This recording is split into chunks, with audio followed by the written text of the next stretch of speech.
Maduro fala em banho de sangue caso não vença eleições da Venezuela. Eleições presidenciais da Venezuela acontecem no dia 28 de julho. Bom, todo mundo sabe que a Venezuela é uma ditadura, certo? É uma ditadura socialista. E o Maduro entrou logo depois do Hugo Chávez. O Maduro está lá desde 2013. Já esse ano fazem 11 anos que ele está lá. E ele não quer sair. Óbvio, eu acho que essa afirmação dele deixou bem claro. Ele não falou só em banho de sangue, tá? Ele falou em guerra civil também. Ele disse que a eleição venezuelana esse ano vai ser uma eleição entre guerra e paz, sabe? Então, é óbvio que ele faz parecer que não, porque nós queremos a paz, eles querem a guerra. Mas na prática, a gente sabe muito bem que o que eles estão dizendo de fato é: se vocês não votarem na gente, não que voto de fato importe alguma coisa nesse tipo de país, mas se vocês não estiverem do nosso lado, se preparem, porque o bicho vai pegar para vocês. E aconteceu uma coisa agora recentemente, tipo, quase ao mesmo tempo dessa fala, uma coisa interessante, eu já quero trazer para vocês. A Maria Corina era a principal opositora do Maduro. E ela foi impedida de participar das eleições. Ela indicou outra pessoa, alguém vai participar no lugar dela, que é o opositor. Só que o segurança da Maria Corina foi preso. Milicíades Ávila foi acusado de violência de gênero após proteger líder opositora, diz membro de campanha. Regime não se manifesta. Ou seja, o segurança protegendo a Maria Corina foi preso por violência de gênero. Olha que loucura. Para você ver, é muito bizarro pensar que, assim como isso é crime aqui no Brasil, isso também é crime na Venezuela, né? Só que lá as pessoas realmente elas vão presas por violência de gênero. Aqui a violência de gênero ainda está no espectro das palavras, né? Quando parte para agressão física, geralmente chamam de feminicídio, de violência contra a mulher e tudo mais. A violência de gênero é aquela coisa mais da misoginia, do vamos dizer que mulher no volante, o perigo é constante, essas coisas.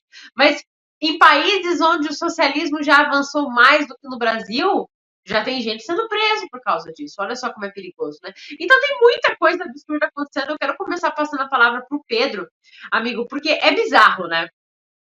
Ele já deu outros discursos anteriormente, falando que eles querem combater, e eles usam exatamente os mesmos termos que são usados aqui no Brasil.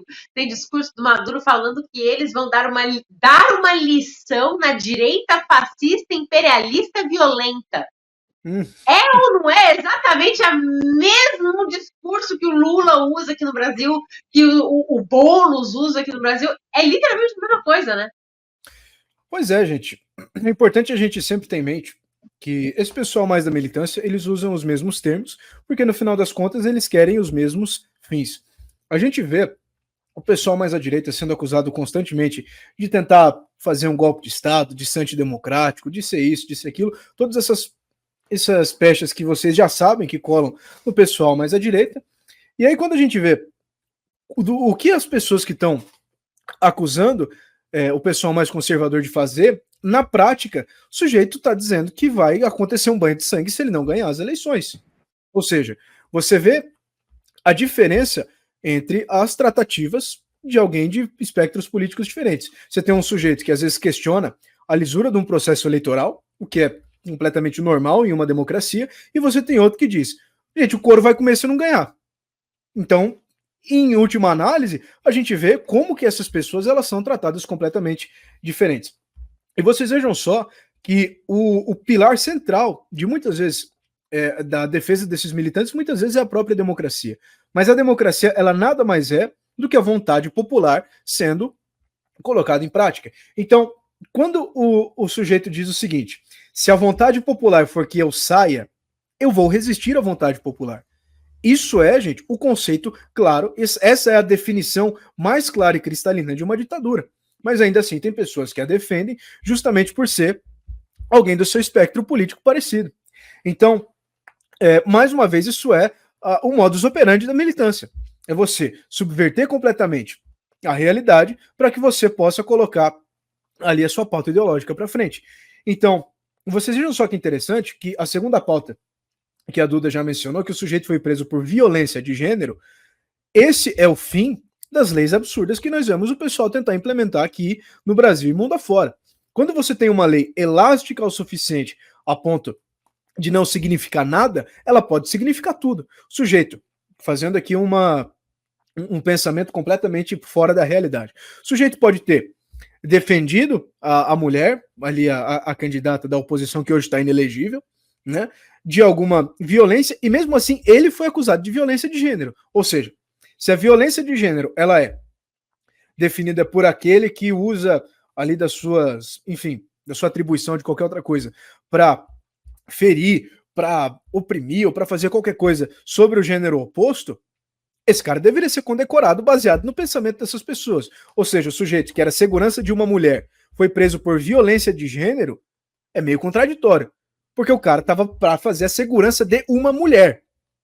Então, quando as pessoas prendem um cara desse, o que eles estão dizendo? Nós não nos importamos com essa mulher. Nós nos importamos apenas com o nosso projeto de poder. Que no final das contas é mais uma vez um modus operandi desse pessoal. Eles não estão preocupados com as minorias que dizem defender, não estão preocupados com as pautas que dizem defender, e vocês vejam que esse é o fim justamente dessas leis, é para colocar as pessoas na cadeia.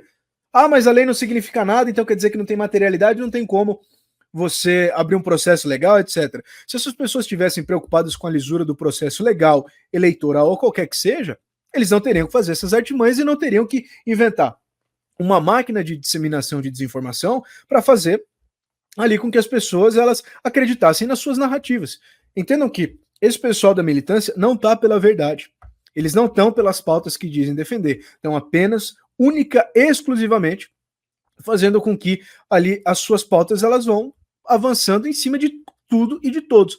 Prova disso, o sujeito acaba de dizer que vai ter um banho de sangue se ele não ganhar as eleições. Vai ter uma guerra civil se ele não ganhar as eleições. Ele está falando isso. Ele não está insinuando. Ele não está pedindo com que as pessoas se manifestem ou façam qualquer coisa. Ele está dizendo: se eu não ganhar essas eleições, o couro vai comer. Se eu não ganhar essas eleições, a população vai sofrer. E alguns dias atrás, nós tivemos, inclusive, uma das maiores manifestações da história recente da Venezuela, justamente para tirar o Maduro do poder. Justamente para contestar essas práticas que ele vem tendo no seu regime. Regime esse que a gente vê os efeitos na prática são apoiados pelo pessoal da militância. Mais uma vez, aquilo que eu sempre gosto de dizer e torno a repetir aqui quantas vezes for necessário.